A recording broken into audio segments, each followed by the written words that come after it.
Guys, this is your Yash भैया and welcome to my channel. तो आज हम क्लास 10th केमिस्ट्री का सेकंड चैप्टर स्टार्ट करेंगे जो कि है एसिड्स, बेसिस एंड सॉल्ट्स। तो चलिए स्टार्ट करते हैं इसके साथ।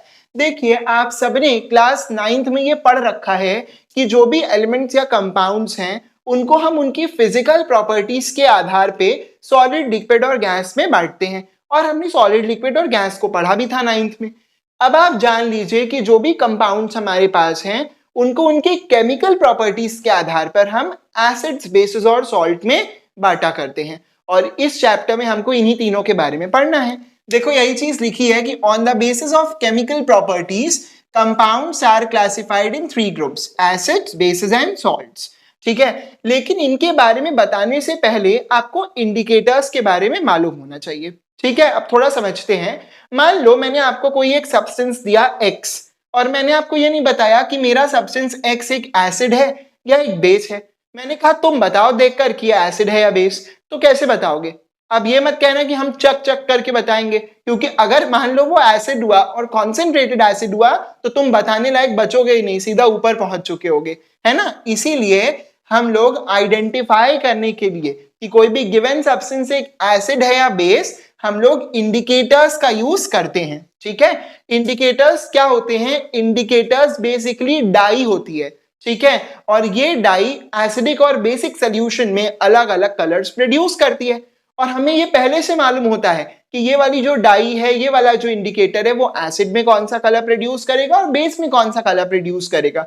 जब हम कलर प्रोड्यूस देखते हैं तो हम बता देते हैं कि भाई गिवन सब्सटेंस X एक एसिड था या बेस, राइट। देखो, यही लिखा है कि an indicator is a dye which help us to distinguish between an acid and a base by producing different colors in acidic and basic solutions. I hope आपको definition समझ में आ गई होगी। तो अब हम इंडिकेटर्स के टाइप्स देखेंगे। देखो, ब्रॉडली स्पीकिंग इंडिकेटर्स 3 टाइप के हैं।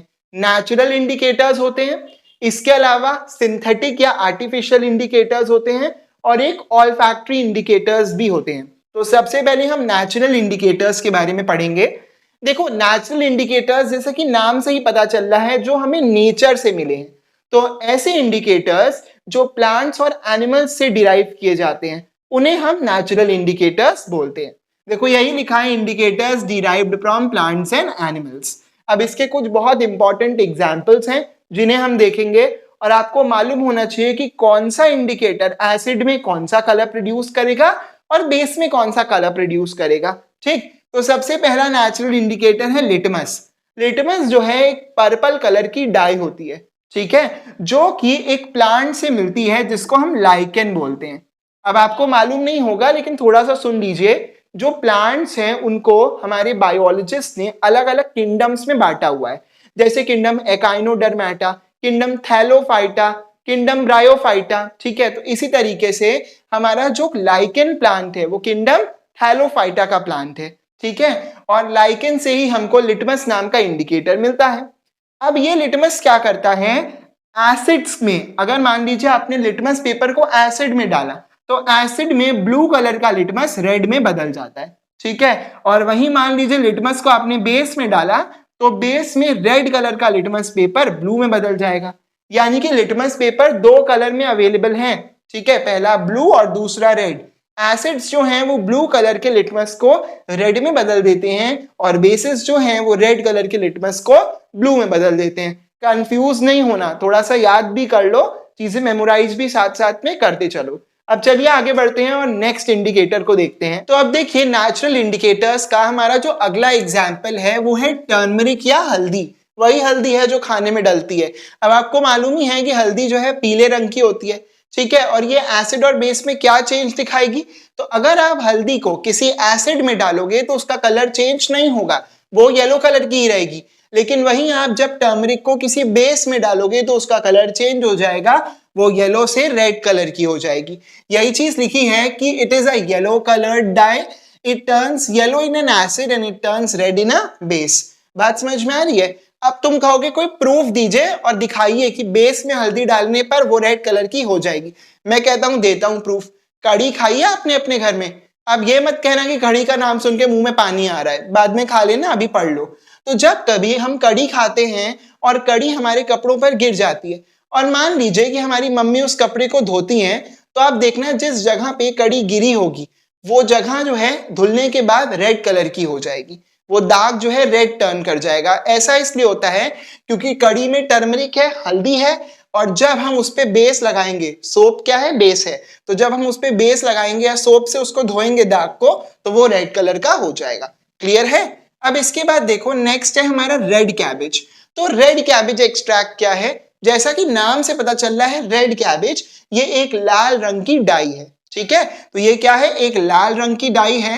एसिड में तो इसका कलर चेंज नहीं होगा, ये रेड ही रहेगी, लेकिन बेस में इसका कलर चेंज हो जाएगा, ये ग्रीन कलर की हो जाएगी। अब तुम यही सोच रहे हो ना कि हम इतने सारे कलर चेंजेस कैसे याद करेंगे? याद ही क्या करना है, चाहे टर्मरिक हो चाहे रेड कैबेज, दोनों का जो ओरिजिनल कलर है, इसका येलो और इसका रेड, वो एसिड में बरकरार रहेगा, बेस में चेंज हो जाएगा, बेस में ये रेड हो जाएगा और बेस में ये ग्रीन हो जाएगा। As simple as that. इसके बाद नेचुरल इंडिकेटर्स के बाद नेक्स्ट आ जाते हैं सिंथेटिक इंडिकेटर्स या आर्टिफिशियल इंडिकेटर्स। ऐसे इंडिकेटर्स जो हमें नेचुरली प्लांट और एनिमल से नहीं मिलते, जिन्हें हम लैब में सिंथेटिकली बनाते हैं, उन्हें हम सिंथेटिक इंडिकेटर्स या आर्टिफिशियल इंडिकेटर्स बोलते हैं। ठीक है, तो यही चीज लिखी है, indicators which are prepared artificially in the laboratory are called synthetic indicators. इसके भी इंपॉर्टेंट एग्जांपल्स हैं। पहला है मिथाइल ऑरेंज। मिथाइल ऑरेंज जो है हल्का ऑरेंज कलर का एक इंडिकेटर होता है। ये एसिड्स में रेड कलर ले लेता है और बेस में इसका कलर येलो हो जाता है। ठीक है, कलर चेंज याद कर लेना। इसके बाद अगला है फिनोप्थिलीन। याद रखो ये फिनोल्फैथिलीन नहीं लिखा है, ये फिनोप्थिलीन लिखा है। फिनोप्थिलीन जो है एसिडिक सॉल्यूशंस में तो कलरलेस रहता है, ठीक है, लेकिन बेसिक सॉल्यूशंस में इसका कलर पिंक हो जाता है। राइट? अब आप सोच रहे होंगे कि क्वेश्चंस कैसे आते हैं, तो क्वेश्चन ऐसा दे देगा कि एक सब्सटेंस X को टेस्ट करने पर वो कलरलेस आया है, तो बताइए कि X क्या है, एसिडिक है या बेसिक है।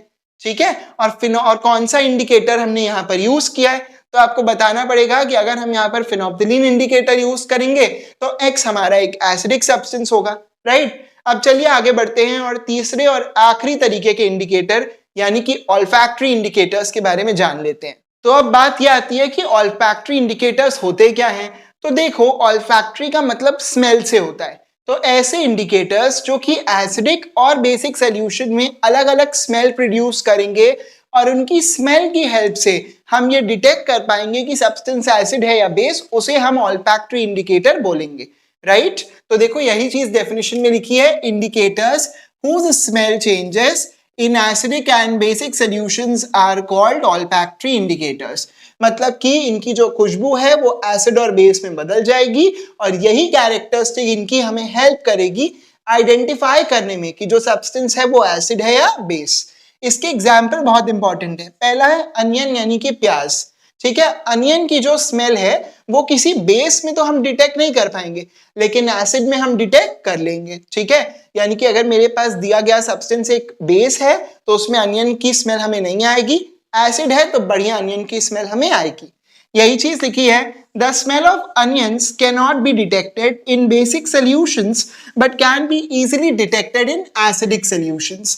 लास्ट है हमारा वनीला एक्सट्रैक्ट। वनीला एक्सट्रैक्ट की फ्रूटी स्वीट सी स्मेल होती है। ये स्मेल आपको बेसिक सॉल्यूशन में नहीं देखने को मिलेगी, लेकिन एसिडिक सॉल्यूशन में आपको वनीला एक्सट्रैक्ट की स्मेल आएगी। यानी कि अगर मैंने आपको जो सब्सटेंस दिया है वो एक बेस है तो आपको कोई स्मेल नहीं आएगी वनीला एक्सट्रैक्ट डालने पर, लेकिन अगर वो एक एसिड है तब आपको वनीला एक्सट्रैक्ट की बढ़िया खुशबू आएगी और आप खूब देर खुशबू लेते रहेंगे। देखो यही चीज लिखी है, the smell of vanilla extract cannot be detected in basic solution but can be easily detected in acidic solution। कहने का मतलब है कि अनियन और वनीला एक्सट्रैक्ट दोनों की स्मेल हमें बेस में नहीं आती है और एसिड में आती है। याद रखना, एक नंबर में कई बार पूछा गया है, give 2 examples of olfactory indicators. Right? तो 2 एग्जांपल है अनियन और वनीला एक्सट्रैक्ट। क्लियर है? ओके, तो बस इस वीडियो में इतना ही। वीडियो हेल्पफुल लगी हो तो वीडियो को लाइक, चैनल को सब्सक्राइब करिएगा। मिलते हैं नेक्स्ट वीडियो में, तब तक के लिए स्टे ट्यून्ड।